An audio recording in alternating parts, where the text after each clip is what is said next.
So, hi everyone. Hi everyone who's listening post post festival, post event, post conference, and hello to people who are on here now. My name is Moa Shebioma. I use she/her pronouns. I'm currently based in Oakland, California. Also, I'm Maloney territory. And in Oakland, I work as an outdoor educator for a nonprofit that takes young girls and gender non-binary youth outdoors.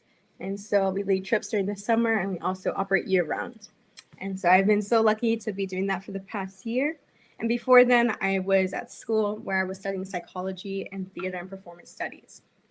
Throughout my time at school, and now as I step into my professional career, diversity, equity, and justice in the outdoors is something I've always come back to. It informs how I work, it informs how I live, and it informs the communities that I'm a part of. During my time in school, I went to Stanford University in California. I did a lot of work to bring different communities on campus outdoors.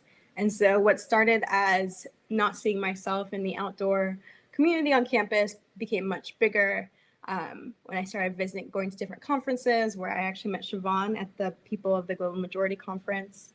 And it was there that I started networking and really beginning to tie in my philosophy on what it means to bring Black and Brown people outdoors, because it's so much larger than just that. And so that's how it started, and a framework that really, really helped me as I developed in university and went on to post-grad in the work I do now, was creating this framework of micro-inclusions. A lot of the conferences and places I was a part of, we would talk a lot about the impact of microaggressions on people of color in the outdoors and just how negative and detrimental it can be. Specifically, when you think of the outdoors and places this is a space that's predominantly dominated by white people, by cis white men, in particular, and cis white women, it can feel like a very unsafe environment. And we know this, and I think we bring different experiences and different identities to the outdoors. If you read the workshop description of my workshop, I talk about the words of Nellis Howard Kennedy, who is the head of justice at Sierra Club. And so what she says, which I recognize in my workshop description, is that you can't simply leave your identity at the door when you go into the outdoors, whether it's camping, whether you're doing a day hike, whether you're surfing or climbing. You don't just leave your identity at home and take all your gear out and you're just a surfer, or you're just a person hiking or a hiker. And so really I hope that kind of sheds some more light on where the origin of micro-inclusions came from, which I'll be going through a slide deck of what I consider to be micro-inclusion and why it's so important. At any point, if you have any questions, feel free to unmute yourself. I won't be able to see the chat, but if you unmute yourself, I'll be able to hear you. And with most things, all of what I'm telling you today has been informed by my experience, by my own education, by my own identity as a Black queer woman. And so I say that to mean these things have been true for me, but if things hit slightly different, or you feel that something I said applies in a certain dimension, that's absolutely fine. I encourage you to take what I've said, take it with you, edit it, refine it so that it affirms your identity and affirms your experiences. Sweet. So I'll jump right into it, y'all, by sharing my screen.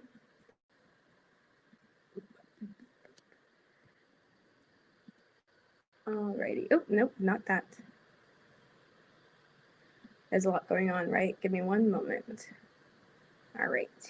Here is the presentation, the slideshow. Start. All right. Micro-inclusions in the outdoors and beyond. Moashi Bioma. That's me. This is me at Big Basin, one of my favorite outdoor spaces. So what is a micro-inclusion? A micro-inclusion is any small behavior, gesture, or conversation that invites, takes in, or embraces a person or group of people. So I want you to imagine you're at a big gala or a big dinner, and you don't really know anyone there. Your friend invited you to support the mission, but that friend is really busy. They're running the show. And so you're sitting down for dinner and you don't know anyone there. And so you've gone through the buffet, you have your plate of food. It's kind of like it's a more adult version of the lunchroom moment. But you have your food and you're looking for a place to sit. And it is overwhelming because nothing is really feeling familiar. And someone catches your eye sitting at a table and they nod to an empty seat in front of them. And suddenly this feeling of overwhelm kind of lifts. You walk towards that seat, you sit down, you place your things down, and you turn to the person who had made that small tilt of the head, and you say, thank you. And then you strike up a conversation. So that is really the closest thing that I can imagine as the sentiment of a micro-inclusion. It's small, it's deliberate, and it makes all the difference. That small tilt in the head to indicate that this chair was freed up all of this overwhelm that you may have been feeling of where am I going to sit, who am I going to sit with, I feel so awkward, I don't know where I belong. And if you're in these circles, and I can imagine the type of people who are attending this kind of conference, we talk all day long about belonging. And while we can kind of bring it into academia and make it sound like this convoluted, like complicated thing, at the end of the day, belonging is that feeling of I belong here. I'm meant to be here. And so micro-inclusion works towards creating that feeling. And it can be a behavior, a tilt of the head. It can be a conversation. It can be a gesture. It can be the way that a room is set up. It can be the language in a flyer. There's really, I use this definition for the sake of, definition using. But when I say that micro-inclusions exist on a spectrum, and it's not simply one thing, it can take a lot of different forms. Essentially, a micro-inclusion is the opposite of a microaggression. And as I was saying earlier in my introduction, part of doing the work of equity and justice in the outdoors means that you're building community with people who most times have a very similar experience of having microaggression done to them in an outdoor setting. And while there's a lot of healing that comes with processing that in community and being able to process that with other people, what can happen is that a lot of solidarity and a lot of movement kind of is built on this shared trauma. And shared trauma has the ability to bring people together, and it has the ability to inform a community, but it doesn't have to always be the thing that ties people together. And I say this with some reservation. I think there's always a time and space to process trauma, especially shared trauma within community. But what really drew me to micro-inclusions is that it's actionable, and it begins to break down this narrative that we typically have of what our experiences in the outdoors looks like. And I think most importantly, when we talk about reimagining futures and reimagining liberation, to me, micro-inclusions are a small way of doing that.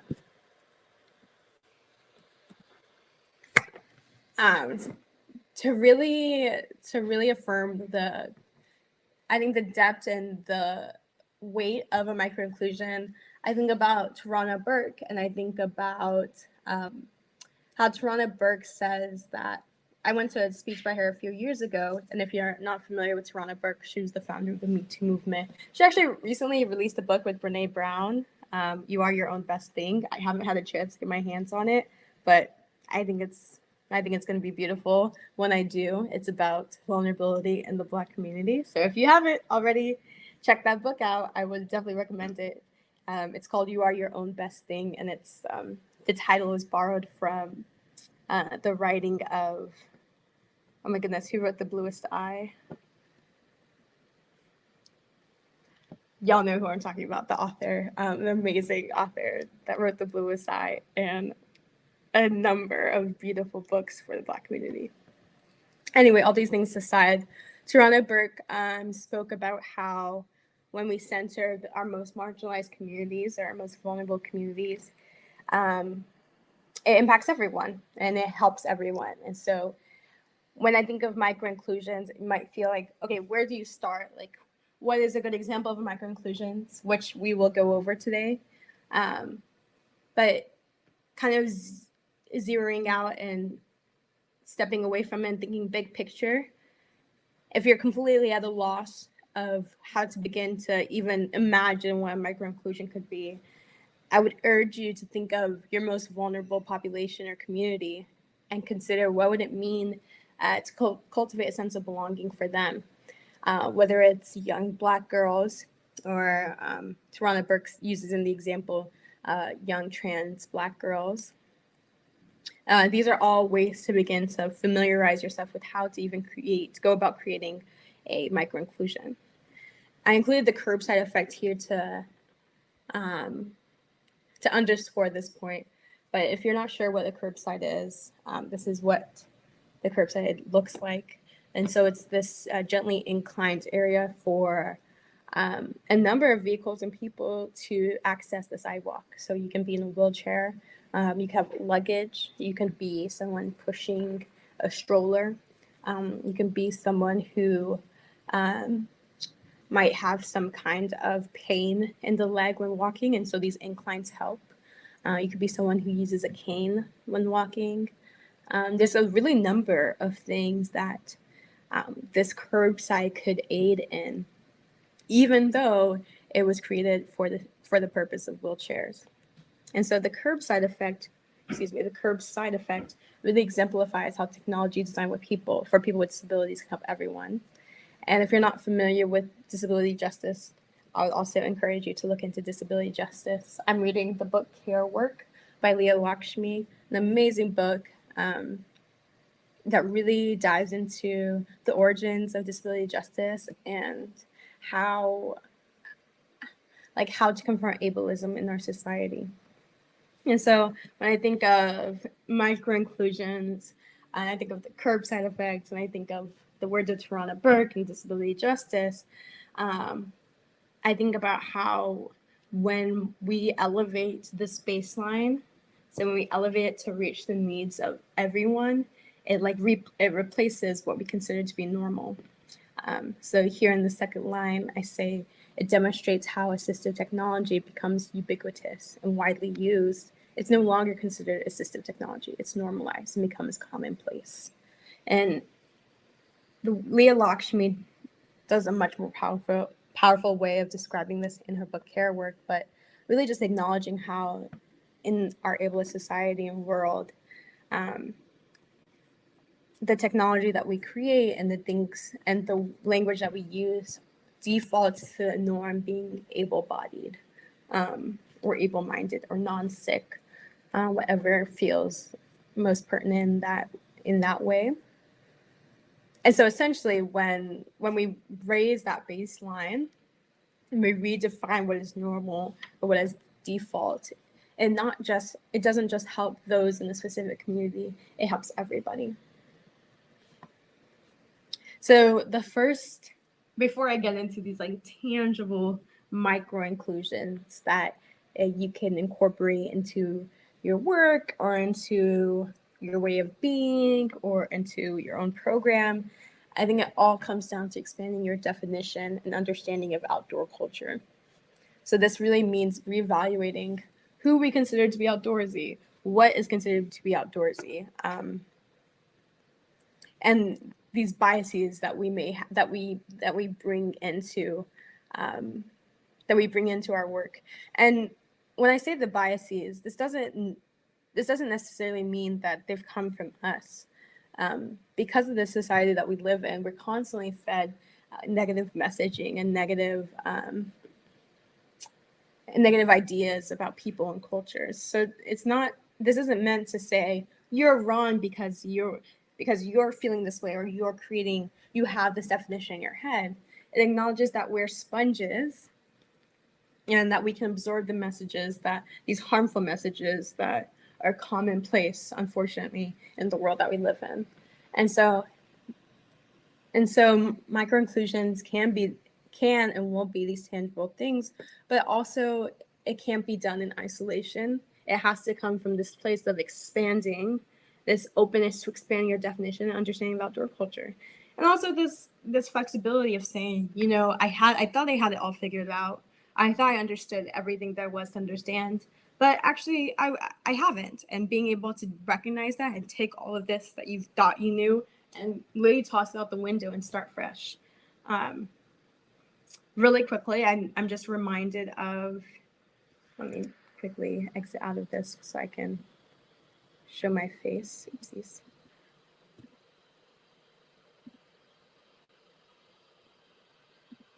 Let me show my face while I explain this. Hi there, I'm back. Really quickly, before I go into these definitions of microinclusions, really to take home the point I was trying to make is when we do these things in isolation, when it doesn't come from a place of authenticity, when it doesn't come from not like knowledge or research or cultivating relationships with the communities we're trying to build partnerships with, when we do these things in isolation, it is so detrimental to all parties involved. And I mentioned my background in psychology, and I remember learning in public health about this terminology called putting a feather on it. And so for those of you who may not know, putting a feather on it describes when Western medicine, so the way that we understand Western medicine, very linear, very solutions-based, very prescriptive, relies on diagnoses, binary relationships with caregivers and practitioners. You take all of that and then you put a feather on it in that you extract some form of indigenous knowledge, take it completely out of context, and you put it into this space, thinking that, oh, because I use indigenous ways of knowing, indigenous ways of being, it suddenly improves the entire process that I was using, which is absolutely not the case. And so the example that we spoke about in my research was in hospitals, they would create drum circles for patients to foster community during their healing process. And so patients would have this option to participate in the drum circle with those who were also patients in the hospital. And so you can see how, on first glance, this seems very progressive. It looks like you're fostering community and using indigenous ways of being. But what it doesn't acknowledge and what it doesn't contextualize is how sacred drumming circles are, how it has to be done in certain contexts, how it's a very unique and special ritual that can't simply just be replicated in a setting that has a history of colonialism, and has a history of patriarchy and a list of isms. We can't simply, and when I say we, I'm referring to everybody, because I think we can all be perpetrators, even though it might be easy to feel like, oh, there's me and then there's like someone else who does harm. So I say we to encompass the reality that we can all do harm. It might be tempting for us to take one thing from a culture or one thing from a custom and apply it without actually doing the work of understanding where it comes from, of cultivating relationships with those people, of doing due research. And even then, after having done all of these things, checked all the boxes, recognize that you did all there is to do, and it still may not be okay for you to use that knowledge in the ways that you're hoping for it. And so that's a long tangent just to say that microinclusions are not meant to be used in isolation. Like, I'm going to pick and choose these tasks and these practices and put them to work and then hope for a positive outcome. It means that if in fact I'm going to institute this in my program or in my work, I'm going to do the due research of understanding, why is this important? Who is this meant to empower? How can the people and how can the power dynamics at play when this microinclusion is implemented, how could that affect it? And so essentially it's not embodying the microinclusion itself. because I've seen a lot of, when I've presented at other conferences, I've seen a lot of white educators, especially white outdoor educators who work in colleges and universities, come to me and say what an amazing presentation it was. Can I send them the PowerPoint? Can I use some of the things you mentioned? And I love that eagerness. I love that wanting to improve. But if it's not coming from a place of like authenticity to actually learn why these things are important, if you're just looking to save face, then it's performative.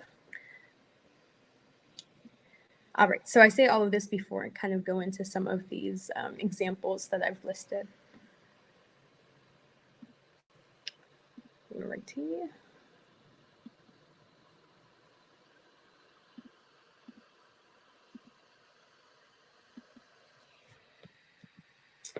Okay, so as I mentioned, you can even start by asking yourself, who is outdoorsy? What makes that person outdoorsy? How has my definition of outdoorsy been informed? Simple. This is just doing the work, doing the inner work. This is what we call the inner work. Commonly, I lead an activity for this slide, not necessarily conducive to virtual presenting, but on this slide, I typically have a series of questions that I ask the audience, and depending on their answer, they move to one side of the room. And what becomes shockingly clear by the end of the activity is that people have all kinds of relationships to the outdoors, even though we are usually shown a monolith. So people have all kinds of relationships, all kinds of ways of being in the outdoors, and what the activities kind of the outcome or what it's meant to show is that this is how much we see of what the outdoors is in mainstream media, in our own circles, and all these things, and we just need to completely break it apart. It's not even about, I use the word expand, and yes, expand, but also just do away with it, because it's not helpful to anyone. And so how do we do away with it? How do we like expand and like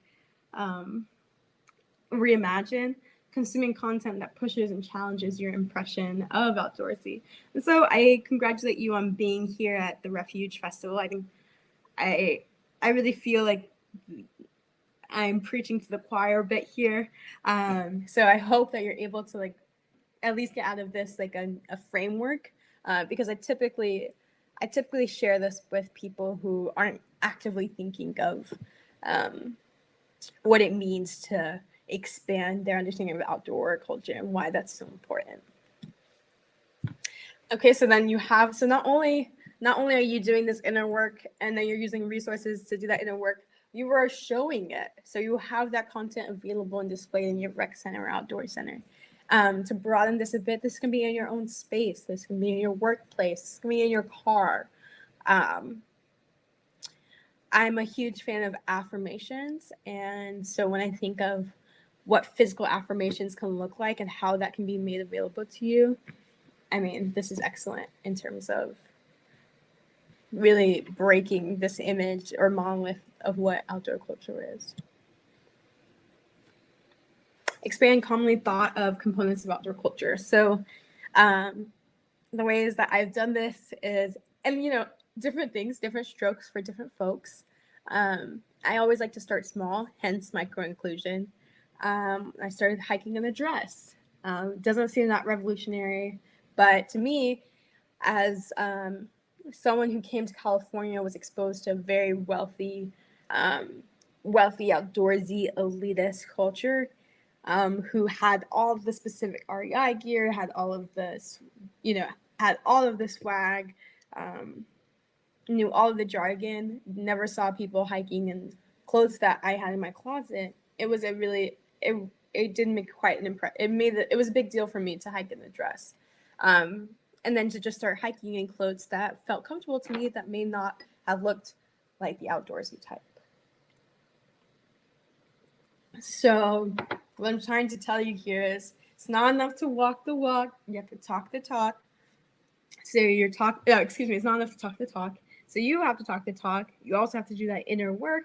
And then you walk the walk and you think, how can I, in my own daily life, whether it's outdoors or not, how can I expand what I've seen as the correct or like or default way of doing things and do things for myself? This was also geared towards, outdoor educators who worked in schools and nonprofits. You see a lot of packing lists being circulated when it comes to outdoor trips. And these packing lists are so intimidating. They're like fleece layer, wool socks, lightweight, puffy, synthetic long sleeve, sun shirt, headlamp with replaceable batteries. I could go on. Rain pants, wind protected synthetic jacket, like fleece hoodie. I don't know. I remember seeing these packing lists and just feeling like, oh, the barrier to entry to going outdoors was already so high, simply because of my background, because I come from a line of immigrants who scoffed at the idea of having to sleep outside when in their experiences and in their family's experiences, it wasn't even an option. That was what you did, right? And so when you come from that line of experiences as a Black woman from the South, there's so many reasons why you won't want to go back. You might not think camping is the best thing ever. And then someone gives you this list of things to pack, and you're looking at all of these words, all of these like very specific gear, and you think, I don't have anything on here. I don't got nothing on here. Not normal socks. I don't have wool socks. I got normal socks. Yeah. And so on. You can imagine. And so this is really a call to modify and supplement them so that people can really understand that you don't need all of this very specific, very technical things to go outside. In fact, communities of color have been going outside for centuries. And when I tell you Patagonia did not exist 100 years ago. So obviously there's like a line of rationality of what's safe and like making sure your body is safe. But things like, instead of, a synthetic top layer, saying, a basketball jersey. Or instead of saying like woolen socks, like warm socks. Instead of saying a headlamp, you can say flashlight, something that produces light. These are very small things, hence microinclusions, that can go a very long way.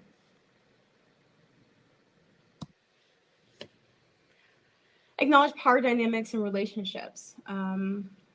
Also specific to like outdoor, but if you see that it's a group of men leading this trip, and the trip is predominantly like pretty gender diverse, how can you empower those in the group to feel as though they have some leadership and it's not like this weird authoritarian power dynamic where these two men are leading this group?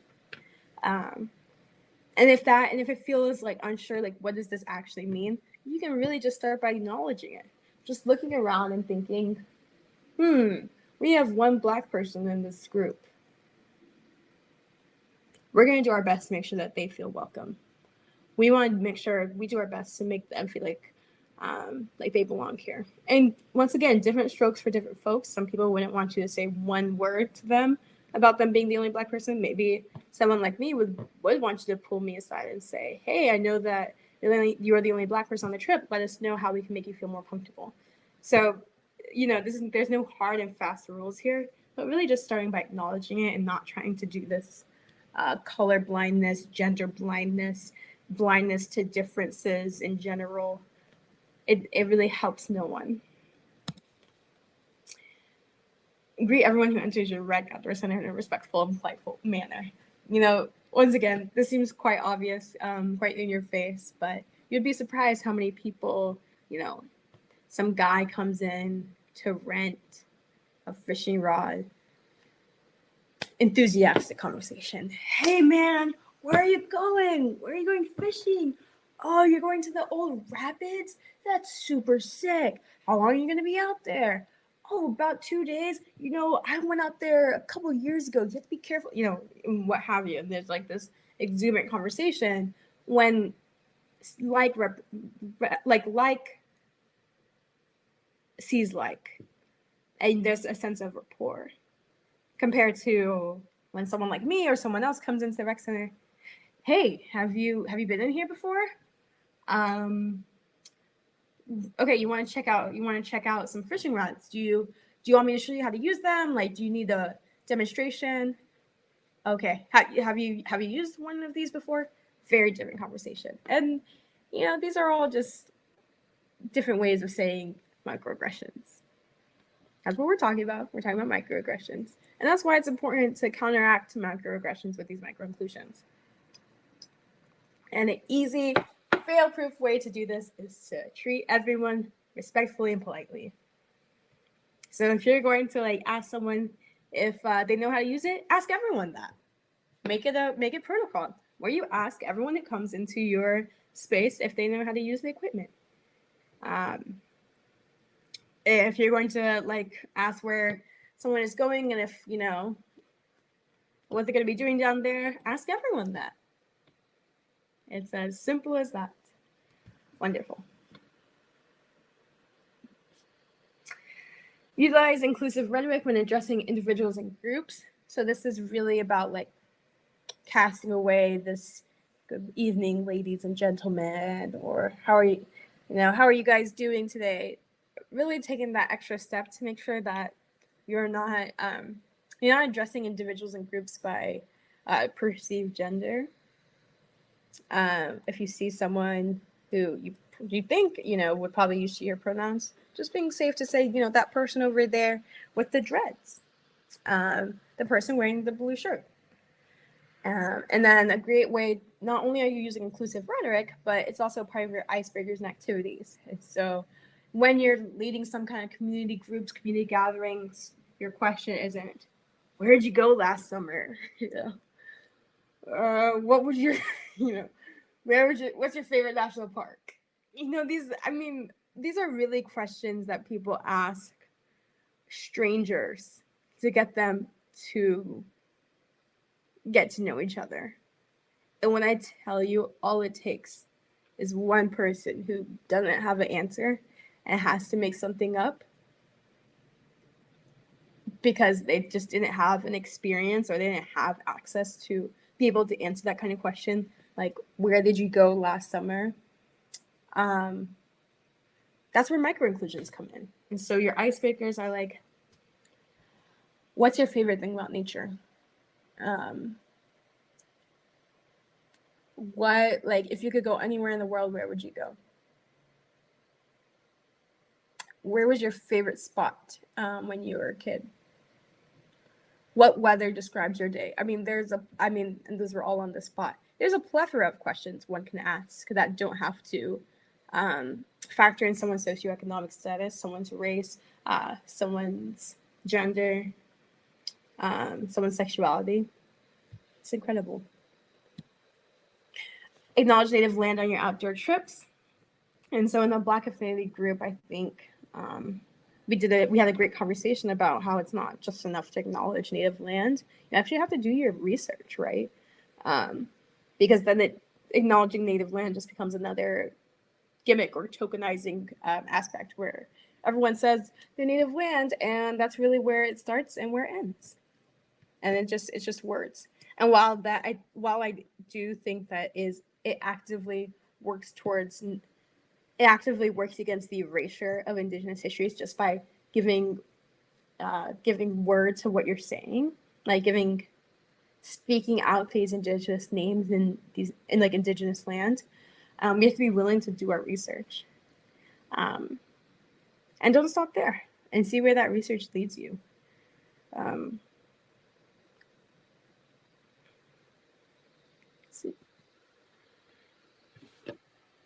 I kind of hit on this earlier, but allow options, and after that, be prepared to scrap everything you've planned so that everyone's invited to the outdoors.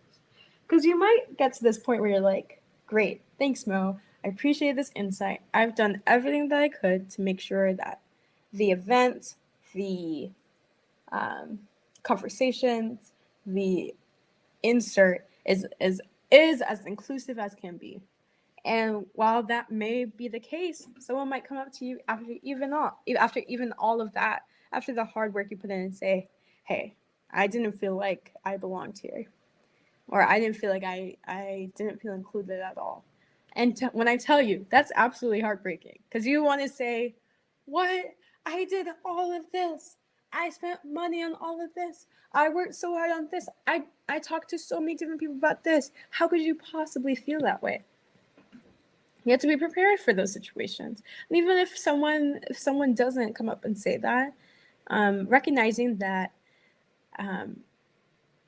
you can do all you can and it still may not be enough. And that isn't meant to say work harder, try harder next time around, but it's saying being open to that and not cultivating this weird cockiness or arrogance around the extent that you can make groups feel included, and boasting of that, which albeit I've only seen with like large white corporations who offer degrees in inclusivity and equity. DEI, like who was writing the certificate program for this DEI training? Anyways, and so allow options is a great way to avoid all of that. I love something that Siobhan did on when planning the Refuge Festival. When you sign up for a ticket, it asks for any access needs, and it has a checkbox, and then it asks again for access needs that you can fill in the blank, and then a third time it says, is there anything that you would like us to know? I mean, for me, that's a prime example of a micro-inclusion.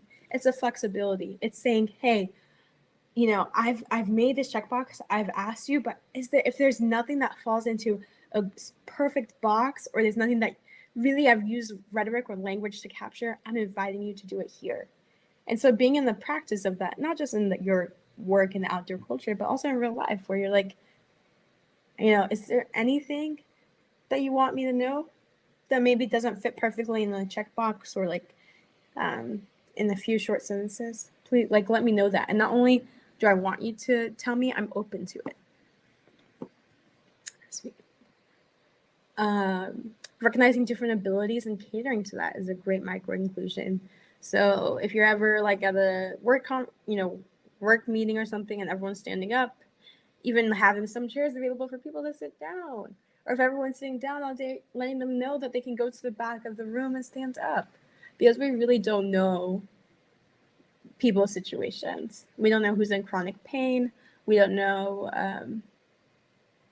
who's menstruating. We don't know who's having cramps. We really do not know. And so we want to have this environment that introduces flexibility.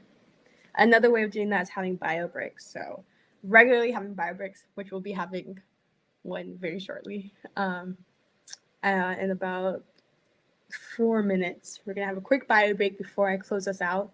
Because it introduces flexibility. And I'll talk a little more about the importance of flexibility and what it means, especially living in a capitalist, patriarchal, sexist, transphobic, all of these, when we live in a world like that. And then this one's one that we see pretty commonly, is offer different dietary options. We love that. We often think, oh, is someone vegetarian? Are they not? Do they have allergies? But we don't, once again, we don't know people's religious practices. We don't know what people are just comfortable eating. I feel like picky eaters get a really bad rep. And in some ways I think that can hinge on being very intolerant, where, maybe you've come from a household like me, where you had to eat everything that was given to you, and you didn't really get to complain or choose or say that you didn't want to. And so it's really easy to take that and project it onto other people and be like, wow, you're picky. You're clearly, you clearly come from a privileged background or something like that. And that's not always the case. And yeah, I think picky eating is something that can easily be turned into a micro-inclusion, where someone who's a picky eater feels like, oh, wow, even though there's not a lot of options, blah, blah, blah, I felt like I was heard out, or I felt like I didn't feel ashamed that I like didn't want to eat this food.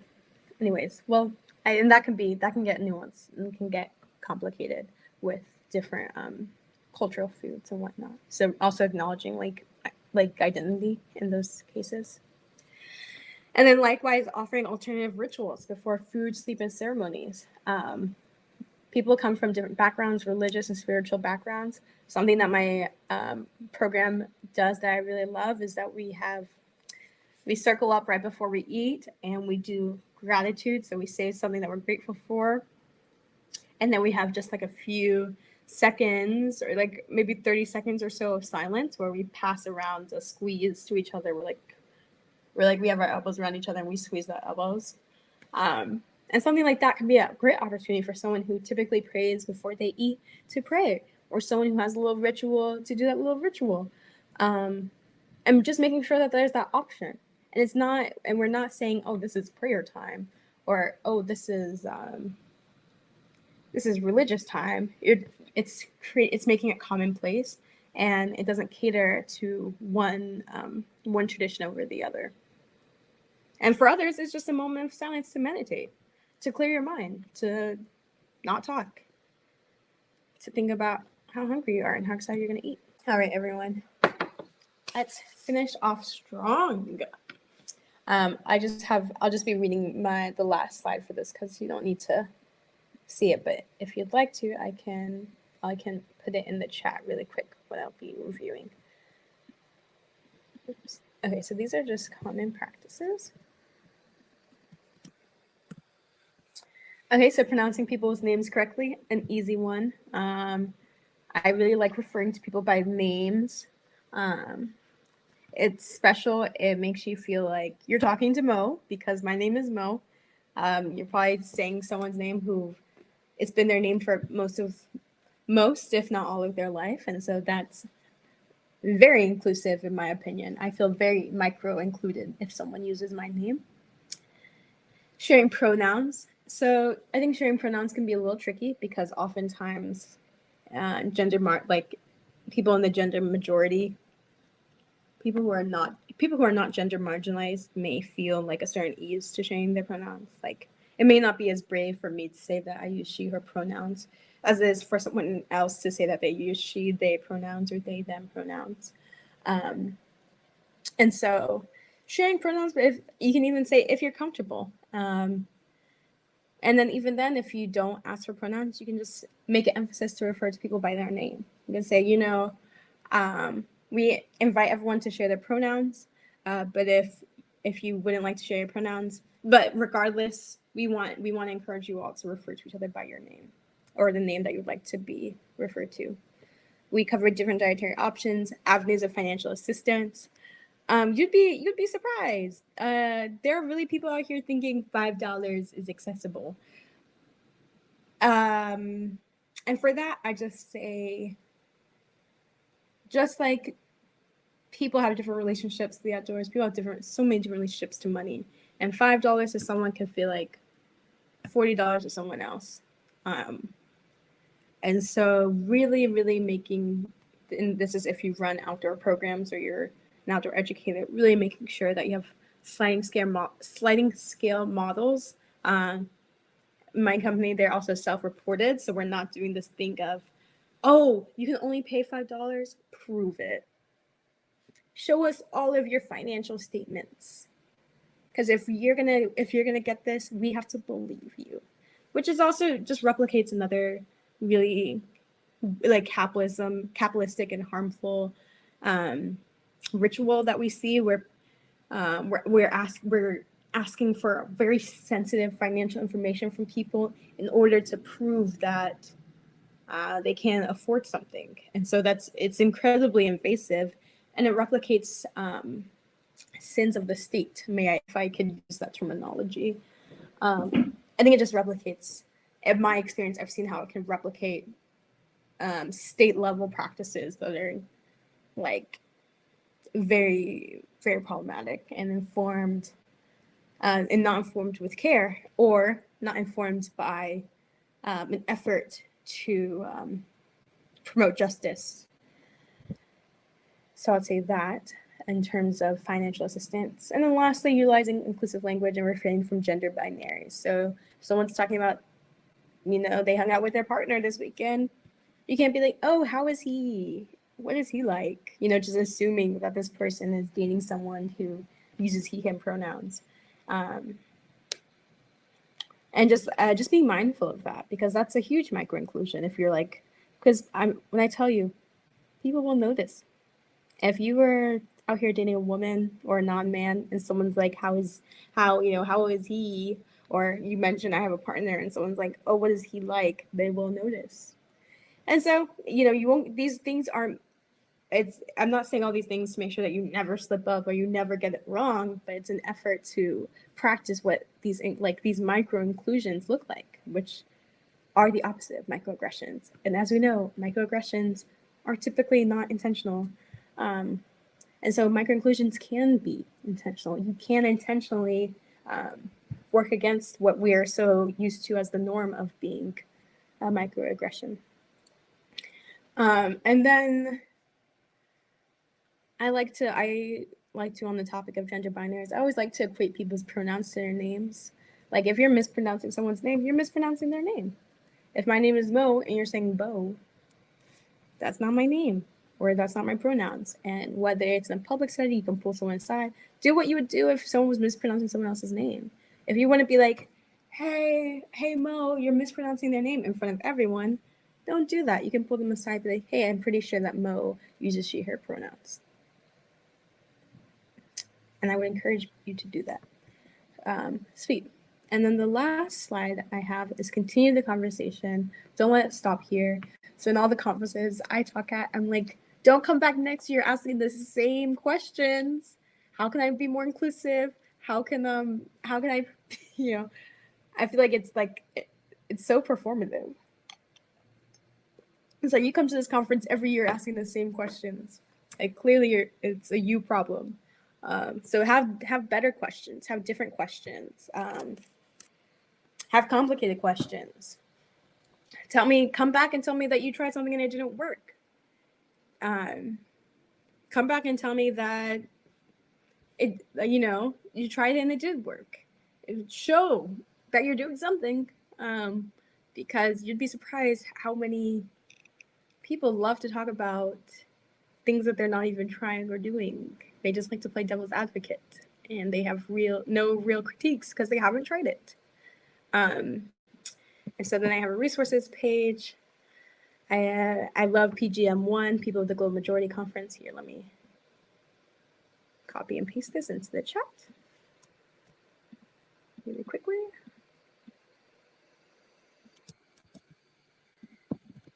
And the thing with resources is once you find one, you'll find another.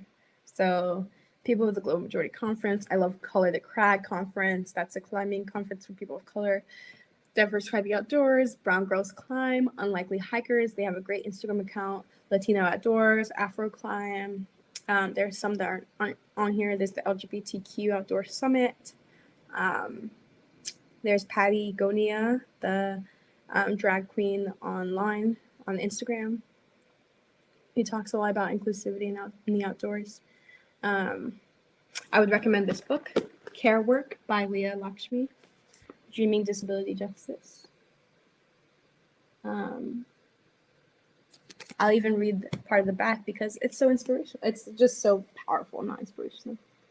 So Care Work, this book, is a mapping of access as radical love, a celebration of the work that sick and disabled queer people of color are doing to find each other and to build power and community, and a toolkit for everyone who wants to build radically resilient, sustainable communities of liberation where no one is left behind.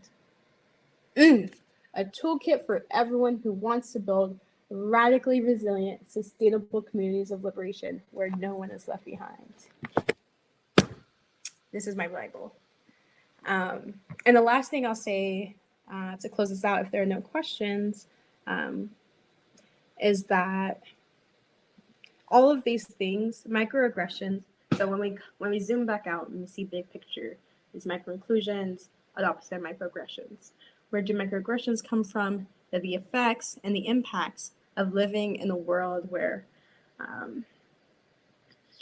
the default is white, where the default is cisgendered, where the default is heteronormative, where the default is middle to upper class.